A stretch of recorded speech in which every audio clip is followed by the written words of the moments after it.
Welcome to TVBS Meeting Room, where we tackle global issues with a view from Taiwan. I'm your host, Wen-Chi Yu. Today, we're pleased to have Brendan Carr, a U.S. Federal Communications Commissioner. Commissioner Carr joined the FCC in 2012 and then was presidentially appointed as one of the 5 commissioners in 2017. He's had over 20 years of public and private sector experience in U.S. policies with regards to communications and technology, one of the most fast-changing policy areas facing Washington, D.C. today. Welcome, Commissioner Carr. Oh, it's wonderful to be with you. Thank you so much. Had a wonderful recent visit to Taiwan and look forward to discussing the very key and valuable relationship between the United States and Taiwan. Yeah, you mentioned you were just in Taiwan, and you were the very first FCC commissioner to ever visit the country. Tell us why you went, your findings, and perhaps explain to our audience what your role is at FCC. Well, look, I think a free and independent Taiwan, a democratic Taiwan, is vital to America's own economic interests, to our security interests. And so I think it's incumbent on every official in the U.S. to work to see where, even in small ways like myself, we can deepen the relationship between the U.S. and Taiwan. And I had a virtual meeting a few months ago with then Commissioner Soon of the National Communications Commission, which is the counterpart to the FCC where I work. And then she and others invited me to follow that up with an in-person visit. And as you mentioned, I was the first FCC commissioner to do that. And I thought that was very important. We collaborated on a lot of issues. We do these types of meetings with different countries all over the globe where we meet and we discuss our shared issues, whether it's cybersecurity, network resiliency, 5G, spectrum. And it's always very beneficial to me in my job here at the FCC to hear from my regulatory counterparts abroad. So thank you for setting the precedent.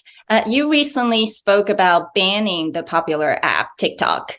Why should the government focus on banning TikTok, especially when it has been downloaded more than 200 million times in America? Is it even feasible? Yeah, it is. So TikTok is immensely popular in the U.S., less so in Taiwan from my experience over there. And a lot of people look at it, as you mentioned, and millions of Americans are on it. And they think, well, it's just a fun platform for sharing videos or dance memes. But the reality is it functions as a very sophisticated surveillance operation. It harvests everything from search and browsing history to keystroke patterns to potentially can collect biometrics, including face prints and voice prints. And for years, TikTok officials told regulators like me in the US that the data is simply stored outside of China. In some cases, they said it's not even accessible by Beijing. And there was a blockbuster report that came out a couple months ago that showed no, in fact, based on internal communications, everything is seen inside Beijing. And that's a problem, whether it's for foreign influence, espionage. There's been new reports about people in Beijing using the application to track the specific locations of US users. So there's a lot to be worried here from a national security perspective. And I do think the US government, through our Treasury Department, which looks at this type of stuff, should step in. And I just don't see a path forward right now for something short of a ban, given a lot of the misleading statements that TikTok has been making about data flows. Well, if banning TikTok is a way to secure data access from the Chinese government, does that mean other companies or other similar apps that basically serve as platform between the US and China and even other places in the world should be banned as well? We need to look at all of this. We need a top to bottom review. We've taken a lot of action at the FCC. For instance, we've moved on Huawei, ZTE, China Mobile, China Telecom, China Unicom, and we sort of take each case on its own merits, take a look at the data flow, see if there's any nefarious conduct going on, assess national security risks, and move forward. But I do think we need to not just be looking at these individual companies, but taking a much broader look. DJI, the Shenzhen-based drone company, is another one that I have flagged that probably deserves a bit more attention here in the US. But we are taking an appropriately tough stance on entities that may be beholden to the Chinese Communist Party. Well, you mentioned ZTE, Huawei, and DJI. Our understanding is that they're also now on the Secure Equipment Act's cover list, meaning their new equipments are to be banned, according to various news reports. What exactly does that mean? Yeah, so DJI is not on that list at this point, but the other ones are. So up to now, being on our covered list, what it's meant is you can't take federal dollars, federal subsidies to purchase that equipment. But what I identified a year or so ago was what I called a Huawei loophole, meaning that companies could buy Huawei gear with their own money, buy the same gear, put it in the same point in the network. And our previous actions on Huawei and ZTE didn't stop that. So what I said we needed to do was look at our equipment authorization process. In other words, there's no piece of electronics that can enter the US or be used here lawfully if it's not approved by the FCC. And so we're in the final stages right now with the FCC of finalizing a proceeding that would potentially, if we adopt it, block, to your point, future Huawei, ZTE, and covered list entities from having their gear approved for use in the US. That'll be the first time that we would have taken a national security step in the context of equipment authorization. And I think it'd be a very good thing, and it's something that has my support. It hasn't been publicized yet at the FCC. We're still sort of finalizing our approach to that. Well, as we speak, President Biden and President Xi just met in Bali a few years ago on the margin of G20. This comes back to the bigger question: how does the U.S. really compete with China on telecommunications and information technology in the long term, not just because of national security? And there is actually a perception that the U.S. government is kneecapping Chinese technology companies in the name of national security. Do you agree with that statement and approach? Look, I'm happy to compete and have a level playing field.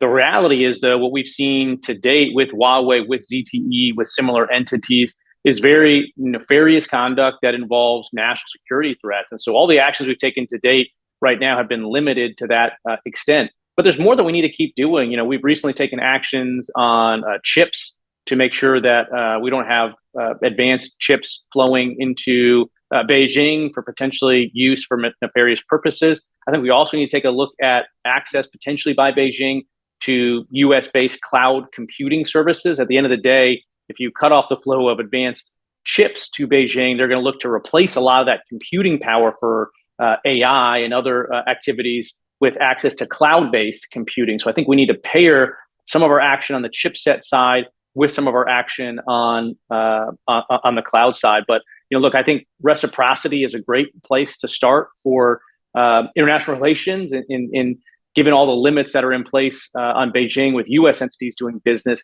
I think that's something to consider. But again, up to now, our actions have been limited and driven by national security concerns.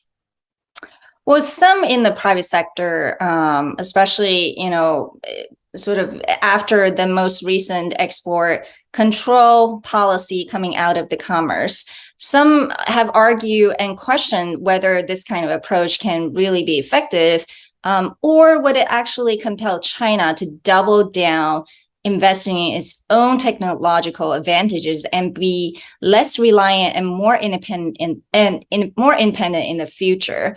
What do you think about that approach? Or, should the U.S. be more focused on investing in domestic capabilities like what the CHIPS Act intends to do, as you alluded to? How do we balance the two approaches?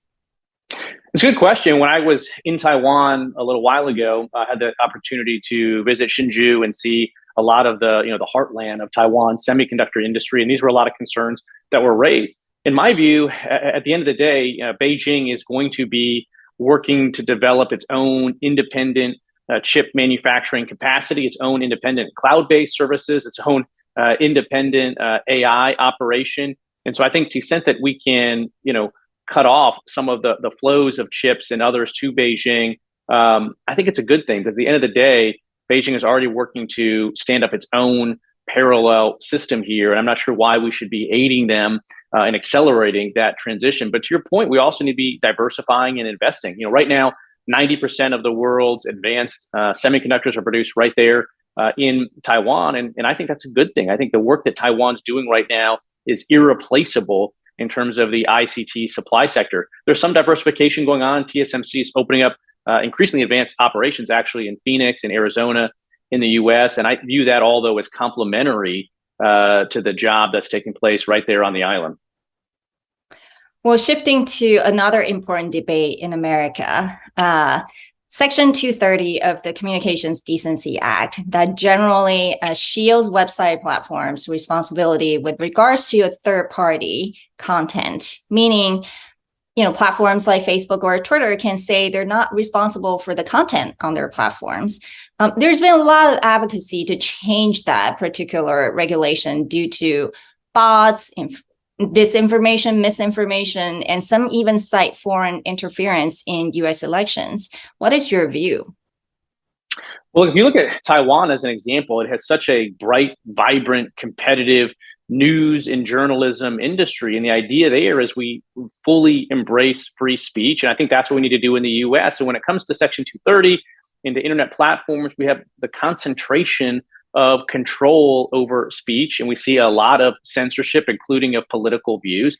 My perspective is we do need Section 230 reform because courts, I think, in the US have misinterpreted it to give, whether it's Twitter or Facebook or others, basically a blank check to censor different political perspectives at will. And I think we're better off as a country if we embrace a diversity of views, if we hear differing, unorthodox political, scientific, religious views. So I think we need to get back to this idea of the internet being a digital town square where everyone's voices are free to be heard. I don't think censorship is a good thing. And I don't think it helps us solve our most pressing problems as a country. So we have to take an idea, flip it around, look at it from all perspectives, air all views.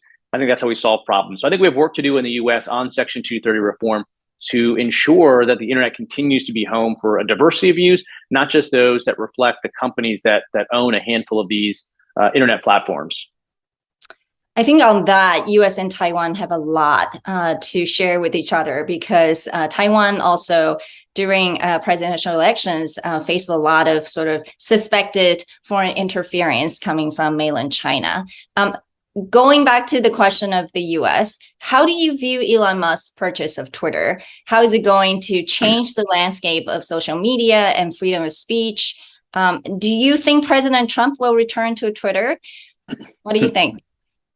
Yeah, I don't know about that latter one. On the first question, I'm hopeful. I'm hopeful that Elon Musk's embrace of free speech, of diversity of views, will bend Twitter's content moderation policies in that direction. But I also don't think we should just hope that a billionaire happens to be benevolent and engages in an embrace of free expression. That's why I still think we need to put in place pro-speech guardrails at the federal level. And so that would be accountability, transparency, anti-discrimination, so you can't discriminate against viewpoints, user empowerment to let people decide what they want to hear on the internet rather than having the company decide and do the content moderation. Let's let an individual do their own content moderation and choose what they want to see and what they don't see. So my view on Elon Musk purchases, I'm hopeful, but I don't think we should just hope alone. I still think we need to put Section 230 reforms in place.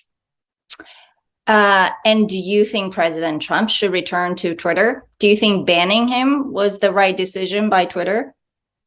Going forward, that's going to be up to Twitter and Elon Musk, and Facebook has their own content moderation policy on that. They have their own oversight board that's taking a look at that, and they're working through those issues right now. And what kind of relationship should Silicon Valley and Washington, D.C. have? How do we work with the rest of the world on setting telecom standards and norms? Yeah, I think we have to work together at this point. If you look at sort of the standard setting process in general, Beijing has been engaged pretty deeply in an effort to infiltrate a lot of the standard setting bodies across the globe. And I think that's, potentially a dangerous trend that we need to call out and that we need to have a coordinated response to addressing. And so I think that's where, deeper ties between Silicon Valley and Washington, D.C., coordinating in the standard setting process, not the content moderation side, but the standard setting process can be very valuable. Well, hopefully Taiwan, Taipei can also be part of those important conversations. On that note, thank you so much. These are really urgent policy matters that concern both national security and U.S. technology competitiveness that will require much more understanding and communications between industry and policy leaders. So thank you for speaking to TVBS today, Commissioner Carr. Take care. Thank you. Appreciate it.